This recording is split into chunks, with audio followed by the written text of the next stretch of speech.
Hai sahabat-sahabat Dinarji, saya Daniel Wibowo bersama dengan Anda dalam Power Tips tentang perubahan. Episode sebelumnya sudah dibahas bahwa perubahan memerlukan persiapan. Perlu hal yang spesifik untuk diubah apa saja sih? Kemudian pastikan dalam kontrol Anda, kemudian analisa juga siapa yang mendapatkan gain, siapa yang lose, siapa yang pro, siapa yang kontra. Kita akan membahas lebih lanjut langkah-langkah berikutnya, kembali bersama dengan konsultan Dinarji Indonesia, Vera Maringka. Hai Bu Vera. Halo, salam sehat. Salam sehat semuanya. Bu Vera, sebelum soal gain dan lose kemarin akan dibahas, kita janji akan dibahas dalam episode ini, saya kepingin mundur sebentar. Sebenarnya kapan sih butuh berubah? Kapan butuh berubah? Nah, ini pertanyaan balik lagi pada diri sendiri ya.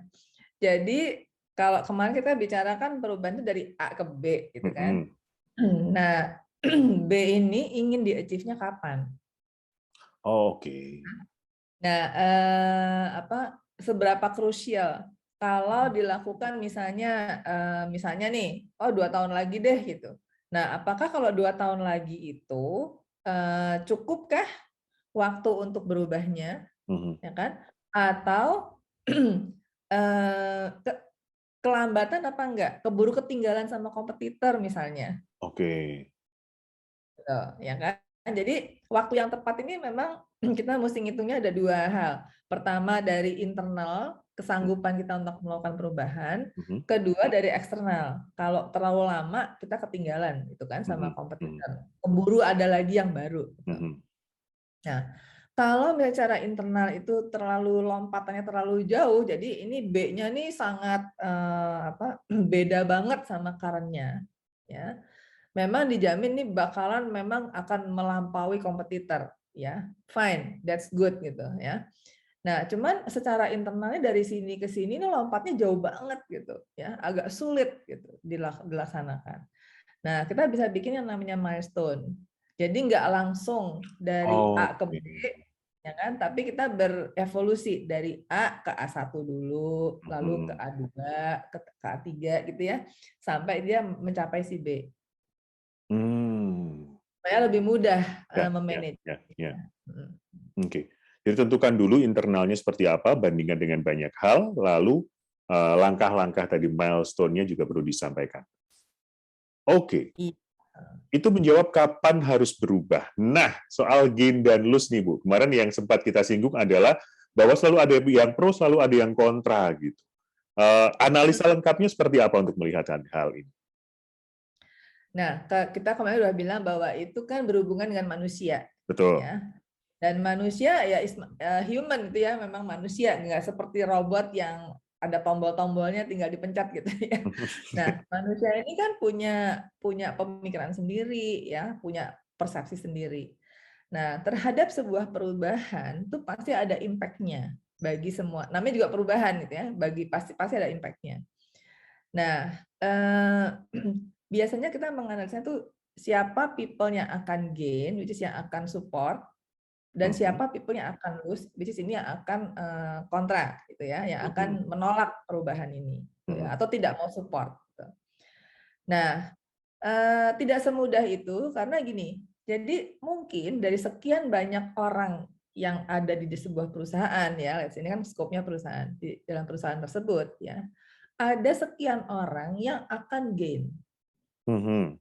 Ya. Jadi dengan perubahan yang akan dilakukan itu, mereka kerjanya akan lebih mudah, lebih cepat, gitu ya.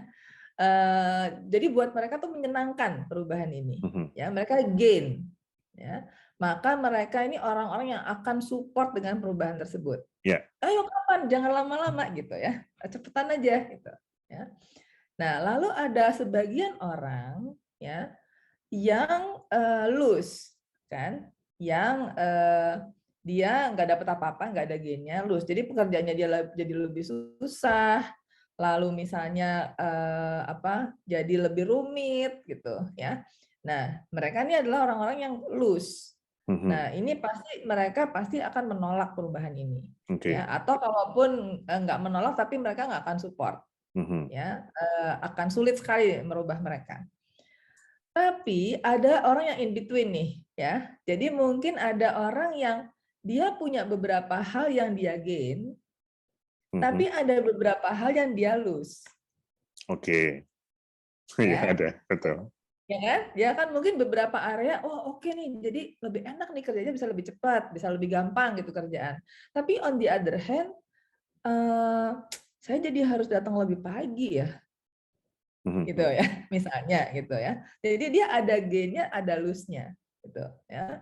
Nah, orang-orang yang punya sebagian gain dan sebagian lose, ini adalah orang-orang yang bingung,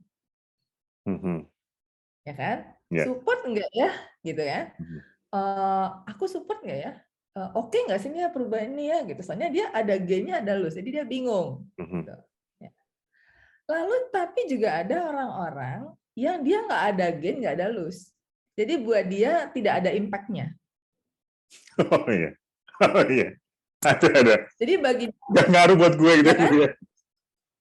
Ini bagi gue nggak ngaruh deh gitu ya. Nah, ini orang-orang yang akan nggak peduli. Ya terserah mau berubah boleh, nggak berubah juga terserah gitu ya. Karena impact-nya nggak ada buat mereka. Oke, kita kasih contoh Bu Vera, seperti apa misalnya perubahan yang ada 4 bagian tadi. Oke, misalnya apa ya? Misalnya di rumah gitu ya, di rumah kita mau melakukan perubahan. Semua orang harus bangun jam 6 pagi. Oke. Ya.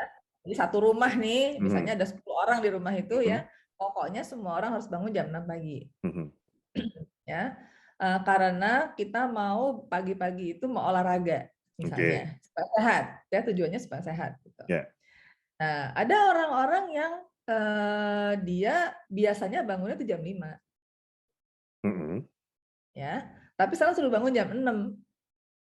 Buat mereka kan gain dong. Oh, jadi aku nggak usah lagi harus bangun jam 5, aku bangun cukup. Ya kan? Ayo, nggak apa-apa. Udah gitu orang-orang ini senang olahraga juga. Udah, mereka gain. Jadi pasti orang-orang yang akan support. Oh ya, pokoknya mulai kapan? Mulai besok ya, gitu ya. Jadi cepat gitu ya mereka.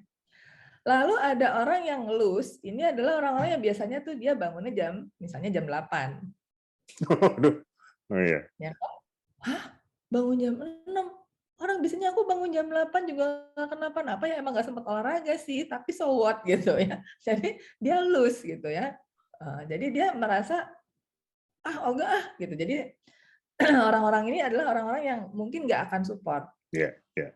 Ya. Atau kalau nggak dibangunin pun susah jam 6. Gitu. Males gitu. Ya, mereka lose gitu. Ya. Nah, ada orang yang memang saat ini sudah bangun jam 6. Ya, jadi buat mereka nggak ada perubahan kan? Ya emang selama ini juga udah bangun jam 6. Buat mereka nggak ada gain, nggak ada lose. Ya terserah mau dibikin peraturan bangun jam 6, mau dibikin peraturan bangun jam 7, nggak, doesn't matter. Asal jangan jam 5 gitu kan ya. Udah jam 6. Udah dia nggak ada perubahan buat dia.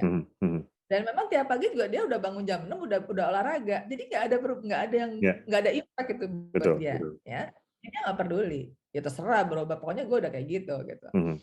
Nah, lalu ada orang yang sebagian gain, sebagian lose ini, jadi mungkin orang-orang ini ada yang misalnya dia biasanya bangun tuh jam 7. Ya, jadi dia lose karena dia harus bangun jam 6, ya kan? Tapi on the other hand, dia juga pengen banget olahraga. Ya, jadi dia emang ngerasa, iya nih kayaknya memang aku harus olahraga.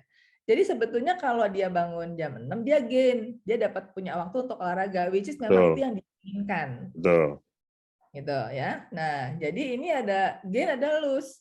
Wah, oke nih olahraga pagi. Tapi bangun jam 6 ya? Gimana ya gitu.